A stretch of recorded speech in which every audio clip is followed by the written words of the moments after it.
Hey guys, Moses here with Weddle and Sons Roofing. Want to show off the new DaVinci product that we're installing on this house here. This is a Bella Forte shake, weathered gray. You have the wood shake look. You have the large end down here that's going to give the same appearance of the original wood shakes that were on the roof, tapered up to integrate with the neck shingle.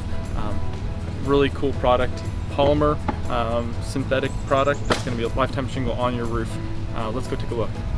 Okay guys, we're up here on the roof now. We're gonna look down here. We're gonna see the 4-inch staggers, minimum of 4-inch staggers. Here's the nail placement right into the tab for your wind uplift. The next one, obviously nailed here. You're gonna look all the way up to the top. Your other nail's going up the ridge. That gives it the wind resistance. This Bella Forte, this line here, you can see the chalk line to keep you straight.